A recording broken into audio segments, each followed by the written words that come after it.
रामकृष्ण मंदिर वडगाव पीर येथील मंदिरावर कार्यक्रम चालू आहे आणि मी सकाळीच जवळच असलेल्या या डोंगरावरती आलेलो आहे.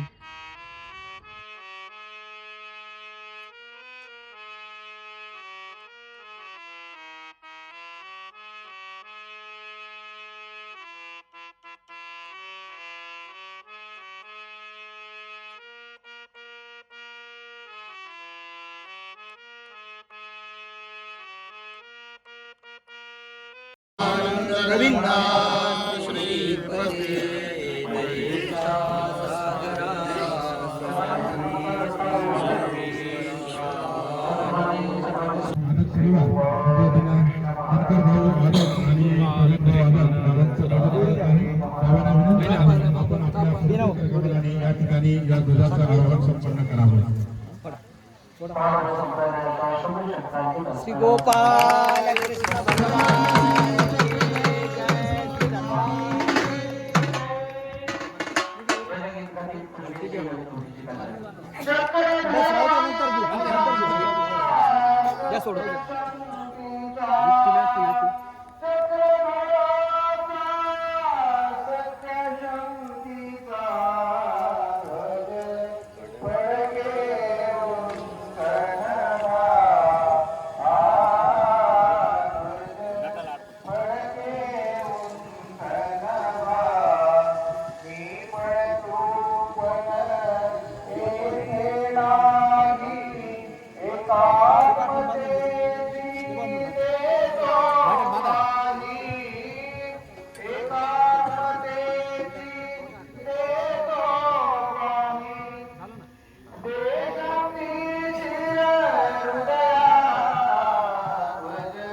बाबांचे बाबांचं अर्चन विधी त्या ठिकाणी होत आहे, पूजन होत आहे. सन्माननीय सद्भक्त गुलाबांना सानवो आपल्याला विनंती, आपण त्या ठिकाणी बाबांचं पूजन करायचंय.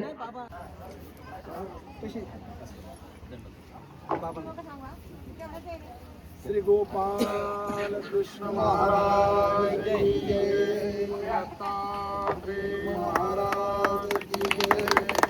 सर्वज्ञ श्री चक्रधर स्वामी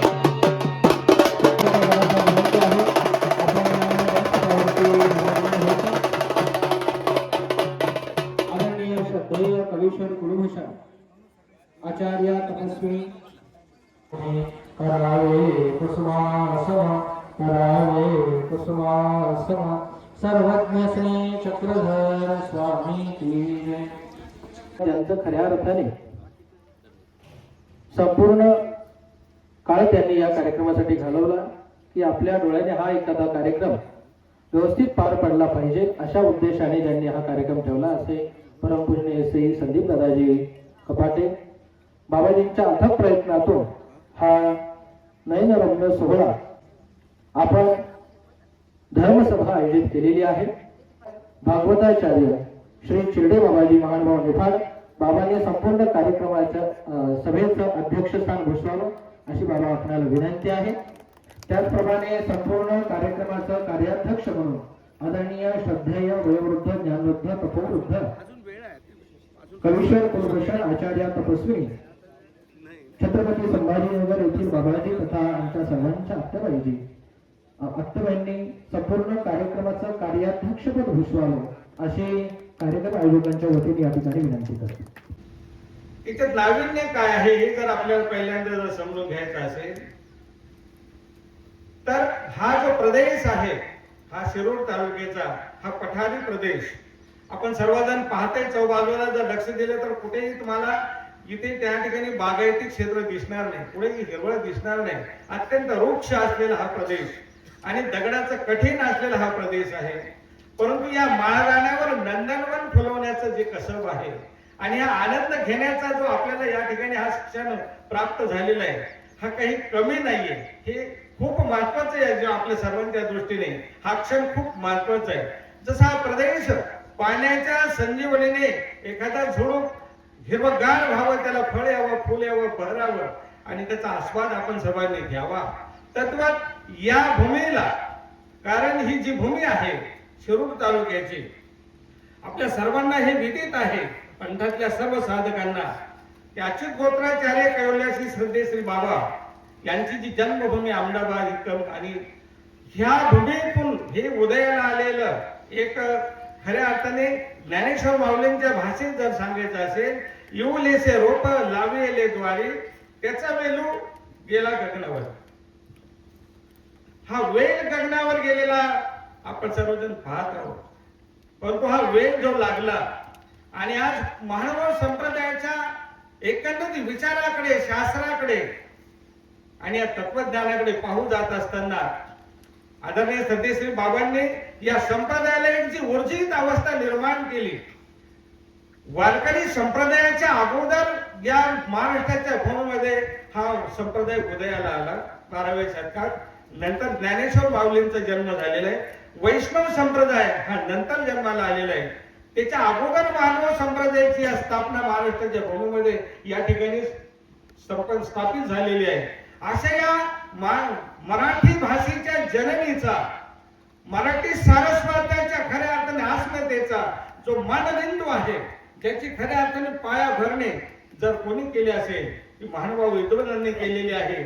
आणि ही खऱ्या अर्थाने जी पायाभरणी केली तिला खऱ्या अर्थाने ऊर्जित अवस्थेमध्ये जर कोणी आणलेला असेल ते कैवल्यासी अच्युत गोत्राचार्य सध्याचे मोठे बाबा यांच्यामधून. कारण एक काळ असा होता या संप्रदायाच्या साधकांचे तोंड पाहिल्यानंतर अपशकुन मानण्याची ही प्रथा महाराष्ट्राच्या या भूमीमध्ये होती. आणि खऱ्या अर्थाने जर मान सन्मानाचा मान जर कोणाच्या मुळे मिळालेला असेल, कैवल्यासी अच्युत गोत्राचार्य सतीश बाबांच्या माध्यमातून, ते साहित्य क्षेत्र असेल, ते विद्वानांचं क्षेत्र असेल, ते धर्मपंडितांचं क्षेत्र असेल, ते पत्रकारांचं क्षेत्र असेल, समीक्षांचं क्षेत्र असेल, लेखकांचं असेल, विचारवंतांचं असेल, साधू संतांचं असेल, प्रत्येक क्षेत्रात तितक्याच ताकदीने या संप्रदायाची मान पताका खऱ्या अर्थाने फडकवण्याचं काम बाबांनी केलं आणि त्यांच्या विचारामध्ये त्यांच्या मुशीमध्ये तयार झालेले आमचे आदरणीय श्रद्धेश्री संदीप राजदादाजी कपाटे, त्याचप्रमाणे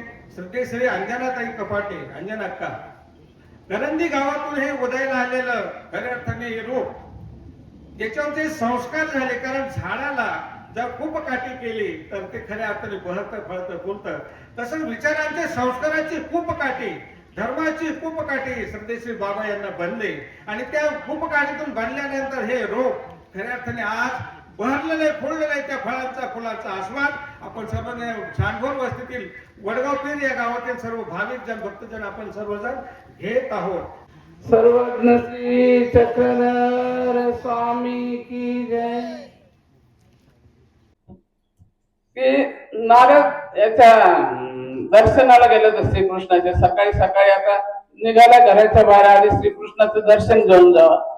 दर्शनाला गेला तर श्रीकृष्ण आपल्या घरात पूजा करतात नाही. तो आला दर्शनाला बाहेर, आम्हाला विचारलं कुठे श्रीकृष्ण महाराज, म्हणले ते घरात पूजा करतात. त्याला आश्चर्य झालं. आणि सारा जग त्यांच्या पाया पडतं, त्यांचे चिंतन करतात, त्यांची पूजा करतात आणि हा म्हणतो की श्रीकृष्ण महाराज पूजा करतात. मग जरा वेळ झाला, पुन्हा विचारलं म्हणजे अजून त्यांची पूजा झाली नाही. पुन्हा विचारलं, तिसऱ्या वेळेस म्हणजे थांबा येतात ते. मग आले श्रीकृष्ण महाराज. मग बसल्यावर तो विचारतो, नारद मुनी विचारतात, तुम्हाला एक विनंती म्हणे माझी. म्हणजे काय म्हणे, आम्ही सगळं जग तुमच्या पाया पडतो, तुमचं चिंतन करता आणि तुम्ही कोणाची पूजा करता, कोणाचं चिंतन करता. म्हणजे मी माझ्या भक्ताचं चिंतन करतो. म्हणजे भक्ताचं असं कसं होईल, म्हणजे भक्ताच्या चिंतनाने काय होतं. श्रीकृष्ण महाराज म्हणतात, आता मला नको विचारू, जाय गावाच्या बाहेर एक झाड आहे, त्या झाडात तिथे एक सरडा आहे आणि त्या सरड्याला जाऊन तू विचार भक्ताच्या दर्शनाने काय होतं. मग तो जातो गावाच्या बाहेर. श्रीकृष्णाने सांगितल्याप्रमाणे तिथे तो सरडा दिसतो आणि ते सरडा दिसला त्याला हे नसून विचारतात की संतांच्या दर्शनाने काय होतं. तो सरडा यांच्याकडे पाहतो, खाली मान झुकवतो आणि तडफडून मरण पावतो. ते नारदाला काय बरं वाटलं नाही. मी काय विचारलं, श्रीकृष्णाने मला काय सांगितलं. मग गेले घरी. पुन्हा दुसऱ्या दिवशी श्रीकृष्णाकडे आले. पुन्हा श्रीकृष्णाला घडलेला प्रकार सांगितला आणि सांगितलं म्हणले असं काय आहे ते. त्यांनी मला काही उत्तर दिलं नाही, परंतु तडफडून मेला. मलाच त्याचा दोष लागला. श्रीकृष्ण महाराज फक्त हसतात. म्हणजे आज असं कर, आमच्या ठिकाणाला जा, तिथे पोपट आहे झाडावर आणि त्या पोपटाला विचार संतांच्या दर्शनाने काय होतं. सांगितल्याप्रमाणे तो तिथे गेला आणि त्या पोपटाला खरोखर तिथं पोपट होता. त्याला विचारलं की संतांच्या दर्शनाने काय होतं. तो पोपटी त्यांच्याकडे पाहतो, मान झुकवतो आणि पुन्हा पाहिलं तर आपला प्राण सोडून देतो. मग त्यांना अजून पश्चाताप होते, हे काही एक काल एक केले, आज दुसरं. तसेच घरी जातात. पुन्हा तिसऱ्या दिवशी येतात. आल्यानंतर पुन्हा सांगतात, तुम्ही सांगितलं मला तिथे जा. त्या पोपटाने माझ्याकडे पाहिलं, खाली मान घातली, ते तडफडून मेलं. मग श्रीकृष्ण चक्रवर्ती हसतात, काही बोलत नाही. म्हणतात आता असं कर, आमच्या तमक्या गावाला एक सावकार आहे, त्याला खूप वर्षांनी एक मुलगा, आता मुलगा झाला. खूप वर्षापासून मूल बाळ नव्हतं, त्याला आता मुलगा झालाय. त्याला जाऊन तू विचार. ते म्हणतात त्याला कसं काय विचार, हे तडफडून मेले, मला कोणी विचारलं नाही. पण तिथं जर काय झालं नाही, तू जाय म्हणले मी सांगितल्याप्रमाणे. गेलाय तो त्या गावाला गेला. जाता जाता त्याला रस्त्याने समजलं की आमच्या सावकाराला खूप वर्ष झालं मुलगा नव्हता, आता त्याला मुलगा झालाय. हे आपल्या मनात विचार करत पाठवलं तर खरे मला जावं का नाही जावं, परंतु जाऊनच पाहू आता. मग असं करत करत गेले तिथपर्यंत. सगळ्यांना त्या शावकाराला समजलं नारद मुनी आले. आता नारद मुनीला तिन्ही लोक गमन होत आणि तिन्ही लोकातले सर्व त्यांना जाणत होते. त्यांना नारदजी आले म्हणून तो स्वतः समोर आला. त्यांना गाजत वाजत घेऊन गेला. त्यांना आसन टाकलं, पाय धुतले, पूजा केली, आपल्या बरोबर आसनावर बसवलं आणि बसवल्यावर मग कुणीकडे आले. म्हणजे मला समजलं तुम्हाला मुलगा झाला, मी पायात आलो. मग ते म्हणजे मी मुलाला घेऊन येतो. दोन्ही तो म्हणले यांचा जीव 2 ठिकाणी झाला होता, पावा का नाही पावा, काय करावा, काय जर झालं त्या मुलाला तर काय करायचं, परंतु आणा म्हणले, सांगितले, आणलं. मग आता मुलाला आणलं, मांडीवर ठेवलं. आता याला विचारायचं कसं म्हणतात, आपण आता लहान मुलाचे पप्पी घेतो, मुक्का घेतो, त्याप्रमाणे त्याला जवळ धरलं आणि त्याच्या कानात हळूच म्हणले, अरे संतांच्या दर्शनाने काय होतं. हसायला लागल्याबरोबर हे घाबरले, हसतो का. मग तो म्हणजे संतांच्या दर्शनाने काय होते तुम्ही प्रत्यक्षात पाहिलं. मी पहिल्या हरीच्या जन्माला होतो, तुमचं दर्शन झालं, मी त्या योनीतून मुक्त झालं. दुसरं पक्षाच्या योनीत गेलो, तिथं पोपटाच्या रूपाने मला तुमचं दर्शन झालं, त्या योनीतून मी मुक्त झालो आणि मला मनुष्य जन्म मिळाला. तर एवढं संतांच्या दर्शनाचा एवढा लाभ आहे. तुम्ही सहज जरी आले तर तुम्हाला काही नाही समजलं, त्या साधू संतांचं दर्शन झालं तर तुमचं वायाला जाणार नाही. तुम्ही जर काही केलं अजून त्याच्यात दान कोणतं ते तुमच्या बरोबर येईल. म्हणून कोणताही अवसर काळ मंगळ काळ चुकू नका. हे संदीप दादाने कार्यक्रम घेतला, सर्वांना बोलवलं. खरं त्यांच्या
Sai